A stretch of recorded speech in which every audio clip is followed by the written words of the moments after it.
Okay, exercise में आते हैं। एक्सरसाइज का क्वेश्चन नंबर 3 था, which of the following relation is a function, draw the diagram and type of the relation. अगर आप चेक करें, एक्सरसाइज का क्वेश्चन नंबर 3 था, which of the following relation is a function. इसका third part हम लोग सिर्फ करेंगे। अब अगर हमें सेट्स ना दिए हुए हों, सिर्फ रिलेशन गिवन हो, तो हमने बताना है कि फंक्शन है या नहीं। तो उसके लिए ये तरीका होता है कि हम सिर्फ फंक्शन की सेकंड कंडीशन को देखते हैं। मसलन फंक्शन होने की दो कंडीशन है, एक डोमेन हमारी सेट ए की इक्वल हो और दूसरा है कि फर्स्ट एलिमेंट में रिपीटिशन हो। तो फंक्शन की सेकंड कंडीशन क्या है? फर्स्ट एलिमेंट में रिपीटिशन नहीं है। तो यहाँ पे फर्स्ट एलिमेंट में रिपीटिशन है नहीं है, इसका मतलब है ये R3 क्या है? फंक्शन है। मैं दोबारा रिपीट कर देती हूँ कि अब यहाँ पे हमें सेट ए और बी नहीं गिवन, सिर्फ रिलेशन दिया हुआ है और बताना है कि ये रिलेशन फंक्शन है या नहीं। तो जब सिर्फ रिलेशन गिवन है, सेट्स गिवन नहीं है, तो हम सिर्फ सेकंड कंडीशन को फुलफ़िल करेंगे फंक्शन के लिए। सेकंड कंडीशन क्या थी कि फर्स्ट एलिमेंट ऑर्डर पेयर का रिपीट ना हो रहा हो। तो फर्स्ट एलिमेंट यहाँ पे 9 है, किसी ऑर्डर पेयर में 9 दोबारा आया है नहीं। फिर 10 आया, किसी ऑर्डर पेयर में आया नहीं। 11 आया, किसी ऑर्डर पेयर में दोबारा नहीं। और 12 फर्स्ट एलिमेंट में आया नहीं। 11 ये सेकंड एलिमेंट है यहाँ पे फर्स्ट एलिमेंट, मैं फर्स्ट एलिमेंट की बात कर रही हूँ। 11 फर्स्ट एलिमेंट है, फर्स्ट ऑर्डर पे में फर्स्ट एलिमेंट दोबारा 11 नहीं आया, ठीक है। तो ये हमारे पास R3 फंक्शन बनता है। इस लिहाज से इसकी अगर रेंज फाइंड करें तो आपके पास आता है 8, 9, 10, 11, ठीक है। अब इन्होंने कहा था ड्रॉ द डायग्राम। अब डायग्राम बनाई, 9 किस पे मैप हो रहा है? 8 पे, 10 9 पे, 11 10 पे और 12 किस पे मैप हो रहा है? 11 पे।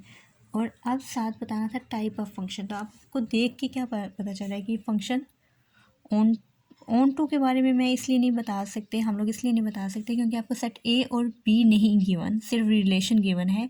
तो आपको नहीं पता कि सेट बी पूरा सेट क्या था, ठीक है। आपको सिर्फ 8, 9, 10, 11 गिवन है, इसलिए ये फंक्शन 1 to 1 बन रहा है क्योंकि हर एलिमेंट किसी न किसी का एक ही दफ़ा इमेज बन रहा है। 8 सिर्फ एक ही एलिमेंट का इमेज बन रहा है, 9 सिर्फ एक ही एलिमेंट का इमेज बन रहा है, 10 सिर्फ एक का बन रहा है, 11 सिर्फ एक का। तो ये क्या बन रहा? सेट 1 to 1 फंक्शन बन गया। ये क्या बन गया? 1 to 1 फंक्शन। मैंने इसको ऑन टू क्यों नहीं कहा? मैंने आपको बताया कि यहाँ पे सेट ए और बी नहीं गिवन, बी सेट यहाँ पे मेंशन नहीं है, इसलिए हमें नहीं पता कि सेट बी में टोटल नंबर ऑफ़ एलिमेंट्स कितने थे। हमें जो रिलेशन गिवन था उससे मैं आइडिया हुआ है कि ये फंक्शन बना है और हर एलिमेंट सिर्फ एक ही एलिमेंट का इमेज है, इसलिए ये 1 to 1 फंक्शन है, ठीक है। क्वेश्चन नंबर 3 से सिर्फ हम यही पार्ट करेंगे। अब आ जाते हैं क्वेश्चन नंबर 4 की तरफ। क्वेश्चन नंबर 4 में हमें दिया हुआ है सेट ए 3, 4, 5, 6 और बी दिया हुआ है। ये हमने एक फ़ंक्शन बनाना है सेट ए से बी में। हमने कोई सा भी फंक्शन आप बना सकते हैं इसमें।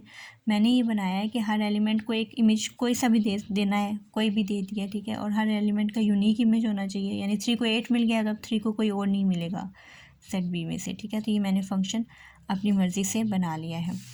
फिर ऑन टू फंक्शन बनाना है। ऑन टू फंक्शन की कंडीशन क्या थी कि रेंज जो है वो सेट बी के इक्वल होनी चाहिए, यानी 8, 9, 10, 11 किसी ना किसी एलिमेंट का इमेज, हर सेट बी का हर एलिमेंट किसी ना किसी का इमेज बनाना था। तो मैंने हर एक को यूज़ करके ऑन टू फंक्शन बना दिया है। थर्ड पार्ट था अपने बाइजेक्टिव फंक्शन बनाना था। बाइजेक्टिव ये कि 1 to 1 भी हो और ऑन टू भी हो। 1 to 1 भी है ये, यानी 8 सिर्फ एक ही का इमेज है, 9 एक का है, 10 एक का है और 11 एक का है। और ऑन टू भी है क्योंकि पूरा का पूरा सेट बी जो है वो उसका हर एलिमेंट किसी न किसी का इमेज है, ठीक है। तो ये हमारे पास क्वेश्चन नंबर 4 भी हो गया।